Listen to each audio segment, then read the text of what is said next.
Hi guys, today I'm going to teach you how to correct these foil bleed lines. This is actually a client of mine that I haven't seen since late last summer. She tried to book an appointment with me last month and couldn't get in, so she set up with a different stylist. The result was this. And actually I think the stylist did a really nice job as far as the density of highlight. Unfortunately, the foil slipped and we got bleed marks. This could happen to just about anybody. This actually happened to me a few months ago when I was trying out a new lightener. I was doing a back-to-back highlight, and this lightener in combination with the heat from the scalp swelled beyond the foil, creating a ton of bleed marks. So when I see something like this, I let the client know that it's not necessarily an indication of the skill level of the stylist. It could be a combination of many different things. Now that it's been over a month since her initial service, I'm going to correct this in a different manner than I would if it was 5 minutes after.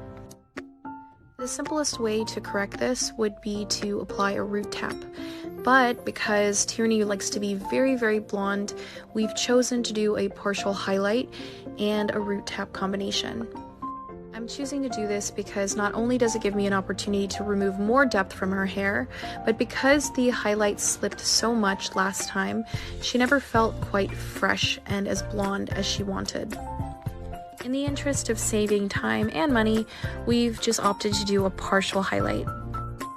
When I do my weave, I try my best to pick up the dark pieces, but I'm also not concerning myself too much with overlap because I do feel that she's a little too yellow to be quite as bright as she wants. Here I'm using the eMesh from Pro Tools to foil my client, and the thing about these is that they have a clear front and actually an adhesive along the top strip which grips onto the hair and holds the foil to the head. Obviously, these characteristics would make this ideal for preventing new bleed marks. Anyone that works with me in salon knows that I am constantly looking for the next best thing. I love gimmicks. I'm constantly spending money where it doesn't need to go, and this is just another one of the things that I've purchased in the past and I'm just now using. My honest opinion is that while it's a great idea, it's a bit too time-consuming and cumbersome to be used on a regular basis for myself. As you can see, you have to open the foil before using, and I have a little bit of difficulty doing that because the adhesive is so strong. I'm also the type of stylist that likes to go back in and double check my foils, and once these are secured, you're really not supposed to reopen them, thus the clear front so that you can check processing. If you do see something problematic and you have to reopen the mesh, then the adhesive begins to lose efficacy. And for me, that just doesn't work. I'm the type of person that needs to go back in and make absolutely sure that I've missed no spots. So that's my honest opinion. I would love to hear what you guys think of them, anyone else who's tried them. I am already scheming and thinking about how I could make this work better for me, and I will keep you guys posted in the future should I work out any kinks. My absolute number one trick to prevent foil slippage is using a clay lightener for foil work. Clay, when mixed properly, has a sticky, almost paste-like quality to it, and this makes it absolutely perfect to foil with. Another trait of clay lightener that I really love is that it's guaranteed saturation. It really coats each strand of hair, so you know that you're going to get the proper lift. Does this ever happen to any of you guys where you're using a traditional lightener and there's some kind of a chemical reaction that causes the lightener to liquefy and pool at the bottom of the foil? And you'll find that you've got all of these blotchy lift spots because of that. Well, that never happens when I use clay lightener to foil with. Clay tends to be a touch less aggressive, and when I'm working with foils, I find that I actually need some leniency since the incubation is pushing things forward. The final and most important trait of clay lightener is that if God forbid your foils do slip, the lightener will self-encapsulate and prevent any bleed marks while also continuing to process. That is a complete game changer when it comes to foiling, you guys. So what do you do if you have a favorite traditional lightener? You can always add a clay additive. These give you the properties of clay without actually having to use an only clay lightener. And I will list the two that I use every day in salon in the description of this video. So to backtrack, if something like this was to happen during a service and I was to catch it before the foils were pulled, then I would go back in and apply a demi-permanent shade in her natural color directly to the bleed mark with no developer.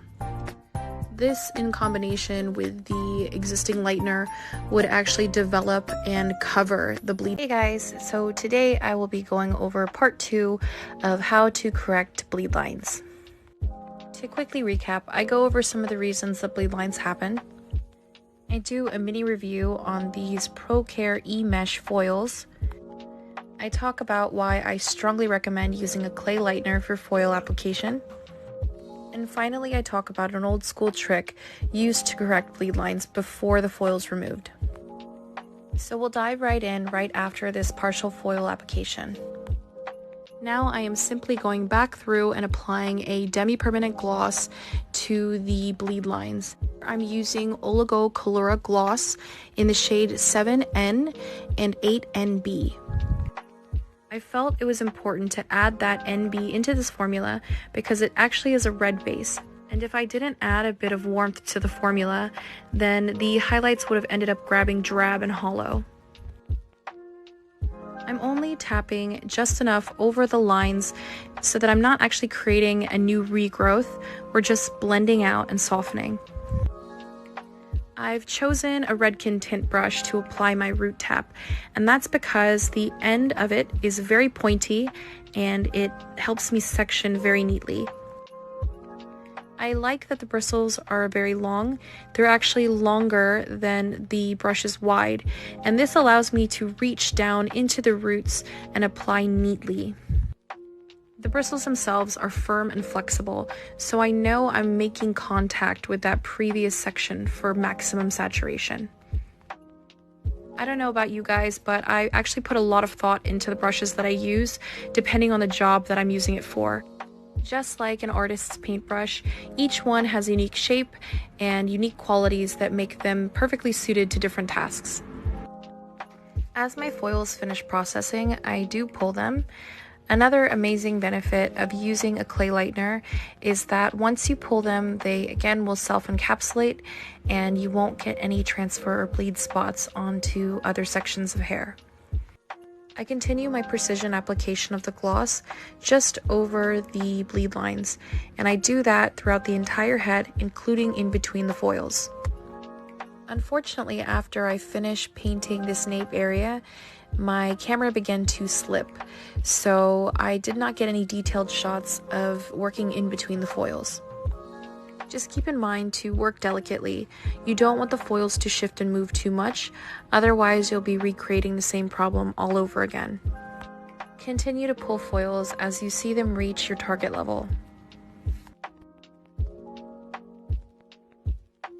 Here we have begun to pull foils, and the other set of hands that you see is my new apprentice, Julia, who has been an absolute godsend to me. Everything that I've done up until recently has just been me, and I can't tell you how wonderful it is to graduate into having your own assistant. Whenever I do foil highlights, even if it's a retouch application, I never leave them completely alone. And what I mean by that is at the end of processing time, I usually like to pull and smudge the lightener down the mid shaft and at the root. By smudging the highlight into the root color, we're actually creating a soft gradient. By pulling the lightener through onto the ends, I'm ensuring that there's no line of demarcation between the new highlight and her previous one. Little details like this, I find, are what separate you from your competitors. Blondes need to be serviced regularly. Those ends pick up many different types of pollutants and dulling agents, and a really quick pull through like this just really finishes the work and makes everything look cohesive. So what would I do if I noticed bleed marks at the sink? If I were to notice a bleed mark after pulling foils, then I would simply apply a root tap in her natural color to cover and blend. This is obviously the most straightforward and logical way of correcting a bleed mark. That said, I always try to double check before I do any foil pulls. That way I can maintain a very bright root area. So a big advantage to having a root shade on is that I already have a built-in root tap, and I utilize this by wetting the hair and emulsifying the root area. I'm really making sure to work it into the root of those highlights. Once you've given the hair a good scrub, wet everything down again, and then do a second emulsification. I like to do this process about 3 times, and what this does is it creates sheerer and sheerer overlaps of color onto that root area, which creates a gradient.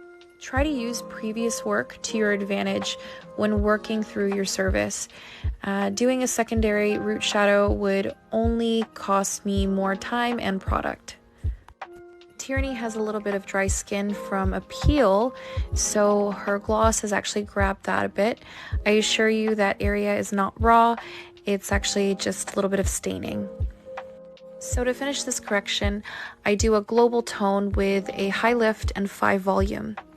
I love to use a high lift this way to create more sparkle on those previously colored ends and to slightly break the base on the virgin hair. So here is our result. I like to finish the hair with a Fiber Fix treatment by Fanola. I think that it does a beautiful job of sealing the hair and giving it a lot of shine. In future sessions, we should have no problem returning to a back-to-back foil on Tierney. I will just keep in mind that I do have a demi-permanent at that root, and I will formulate accordingly. To finish, we did a full head of clip-in extensions. I hope you guys learned something today.